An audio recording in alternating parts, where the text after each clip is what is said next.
Nous allons maintenant être en compagnie d'un chef d'entreprise dont on a beaucoup parlé l'année dernière et qui notamment qui a reçu le prix Interentreprise, le prix Manager donc en 2013. Et je m'adresse maintenant à Patrick Lannes à côté de moi. Alors bonjour Patrick. Bonjour. Alors je sais que vous êtes quelqu'un de discret, alors merci d'être présent. Mais on aimerait quand même en connaître un petit peu plus sur vous en tant que chef d'entreprise avant de parler de votre groupe. Alors, qui êtes-vous donc et qu'est-ce qui vous anime en termes de valeurs? Alors, tout d'abord, je ne suis pas si discret que ça. Et moi, je suis donc un Martiniquais d'origine. Je suis né ici. Et ce qui m'anime, c'est beaucoup l'amour des métiers. Je pense aussi de savoir fédérer des équipes pour pouvoir entreprendre, pour pouvoir créer des métiers et un savoir-faire élargi, c'est-à-dire de ne pas se limiter et laisser le métier nous mener où il doit nous mener. À l'écoute du marché et des tendances. Voilà. Et alors, quel est votre parcours en 2 mots? Moi, j'ai fait une école des travaux publics à la base. Ensuite, je suis revenu assez jeune ici. J'ai intégré une structure de bâtiment où j'ai eu un rôle de petit responsable et puis un peu plus important jusqu'à aller prendre ma carte au niveau de la Chambre des métiers et d'être un artisan, de me mettre à mon compte. Et, voilà. Et de fil en aiguille, de passion en passion, ça m'a amené à développer un certain nombre d'activités. Alors justement, est-ce que vous pouvez un peu nous décrire les activités? Parce que vous êtes un groupe avec, constitué de plusieurs entreprises qui ont des spécificités ou peut-être qui ont des liens entre elles. Si on peut faire un petit tour d'horizon. Oui, alors effectivement, de séparer les activités parce que les métiers sont les métiers, chaque métier est un métier. Donc je pense qu'il y a cette nécessité de séparer les métiers pour diverses raisons. Ça peut être les assurances, mais avant tout les métiers. Donc de séparer les activités par rapport aux métiers. Et puis ensuite les sécuriser parce qu'on est dans un monde où l'entreprise peut être amenée à avoir des difficultés. Et quand tout est lié, ça peut tout s'entraîner et on peut se casser la figure assez rapidement. Donc moi, j'ai préféré bien garder les métiers. Donc effectivement, j'ai créé un nombre de petites structures qui se sont développées avec le temps, plus ou moins, mais dans un but vraiment de les sécuriser et de les séparer au niveau des métiers. Voilà. Donc là, il y a mon activité de constructeur d'ouvrages en béton armé, qui est mon premier métier. Donc là, par exemple, nous avons réalisé cette année pour le SDIS, donc pour le Conseil général, un bâtiment administratif pour les pompiers et un parking à plusieurs niveaux sur Fort-de-France. Ensuite, il y a eu l'activité traitement de l'eau. Où l'actualité cette année a été de développer des fils plantés de végétaux. Donc c'est une sélection de matériaux et ensuite de végétaux donc qu'on a mis en place avec différents partenaires, je dirais. Et donc dans le but de traiter l'eau et de rendre une eau propre à l'environnement. Il y a eu les industries après, parce que tous ces métiers m'ont amené à m'intéresser à des métiers comme par exemple le rotomoulage. Donc c'est la société Procap est spécialisée dans le rotomoulage où on fait de la transformation de polyéthylène. La transformation de polyéthylène donc par procédé de rotomoulage et on fabrique différents corps creux.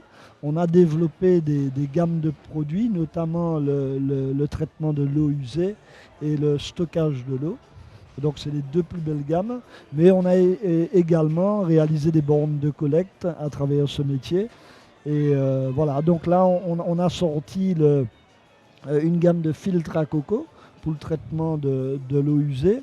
Bon, c'est une filière pour moi qui est écologique, qui n'est pas motorisée, où tout est gravitaire. Ça remplace un peu les filtres à sable. C'est naturel, c'est du coco. Il n'y a pas d'autres produits au niveau du coco. Donc pour son remplacement, c'est relativement simple. Il suffit de l'aspirer. On peut en faire du compost. Voilà, donc tout ça me semblait naturel. J'essaie toujours de trouver des procédés qui rentrent bien dans le cycle de la vie et qui retournent à son lieu d'où il vient. Voilà, donc c'est pour ça que ce procédé m'intéresse. Bon, ensuite, il y a eu Cabex. Donc là, c'est de l'extrusion, le métier, extrusion de PVC, du polyvinyl de chlorure, qui a été inventé par les Allemands à la Seconde Guerre mondiale parce qu'ils étaient sous embargo et qu'ils ne pouvaient pas faire de pétrochimie.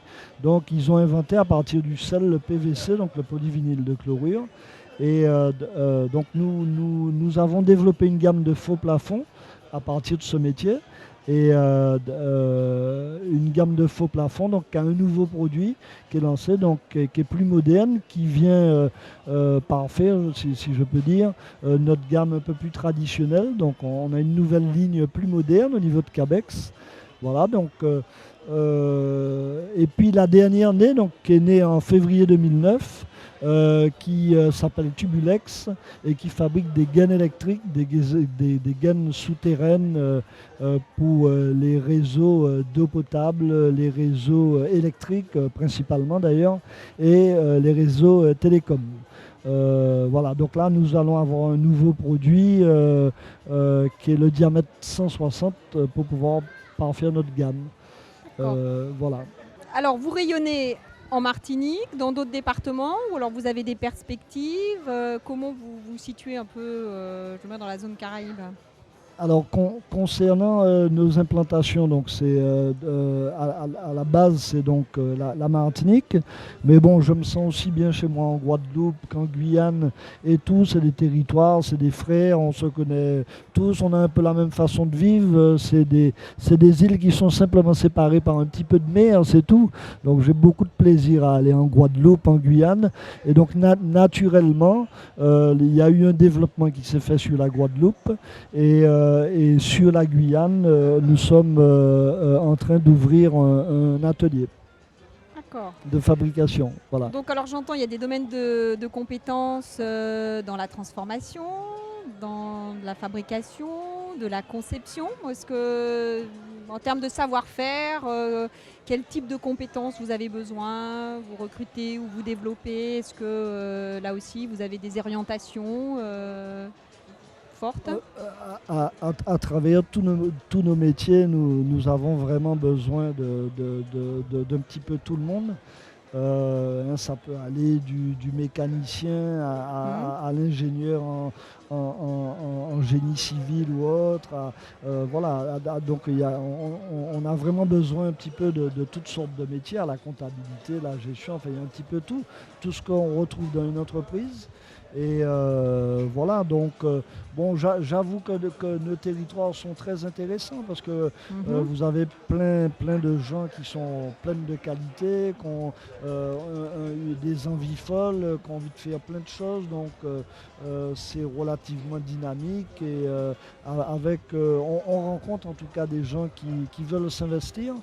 Alors c'est vrai qu'on prend beaucoup de précautions au niveau du recrutement. On prend notre temps pour recruter. On ne se presse jamais. Hein, on y va avec notre rythme et on fait connaissance avec les gens. On regarde bien ce qu'ils ont envie de faire dans leur vie, hein, parce que je pense qu'il faut faire vraiment ce qui nous plaît et pas faire quelque chose qui ne nous plaît pas. On gagne du temps. Donc une fois qu'on a bien fait connaissance et tout, on propose aux gens d'intégrer notre entreprise et on essaie de faire une longue vie ensemble. Voilà. Formidable. Bon, moi, je sens quand même une attention toute particulière aux hommes. Alors, j'ai un peu une question qui a trait justement au management, aux valeurs, l'esprit. Comment vous caractérisiez votre culture d'entreprise? Si vous voulez, moi, il y a une chose qui est importante, je pense, c'est la confiance déjà. Vous voyez, toute personne qui travaille avec nous, hein, parce que je ne suis pas tout seul, hein, j'ai beaucoup de gens et ils ont tout le mérite parce qu'ils sont là dans la bagarre, si je peux m'exprimer ainsi, avec moi. Et je dirais que la qualité que je pense qu'il faut avoir, c'est vraiment de faire confiance aux gens et puis de leur donner les moyens. Bon, après, si ça ne fonctionne pas bien, il faut savoir leur dire et il faut savoir accepter de faire des chemins différents. Ça arrive, mais ça doit se faire en bonne intelligence et sans abus quelconque. Voilà, donc on essaye au mieux qu'on peut de respecter ces règles un peu de base. Voilà. Très bien.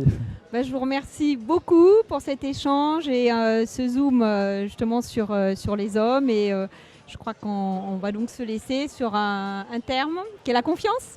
Oui, la confiance, et puis un petit mot quand même par rapport à cette première manifestation, et qui est une belle manifestation qui met en avant l'entreprise. J'espère qu'il y en aura d'autres et qu'on aura, il faut une première, hein, mais qu'il y ait plus de rapprochements qui soient faits. Ça va peut-être nous permettre d'avoir plus de rapprochements avec tous nos amis de la Caraïbe et puis faire des échanges, se connecter et puis rendre plus dynamiques nos marchés. Tout à fait, c'est super. Cette belle ouverture sur la Caraïbe et peut-être donc sur les prochaines années du salon, aller encore plus loin dans les échanges. Je veux rappeler que c'était une interview en direct, toute celle de ce matin, grâce à la plateforme Brainsonic, qui est aussi diffusée non seulement dans la Caraïbe, mais de façon internationale. Là aussi, c'est une nouveauté, une originalité. Voilà. Bon, au revoir Praticlan. Merci beaucoup. Au revoir.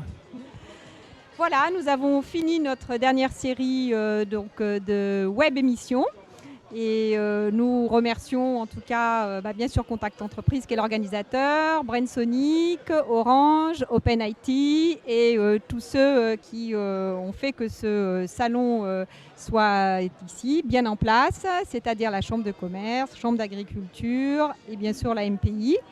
Voilà, et donc je vous dis très prochainement avec Brainsonic.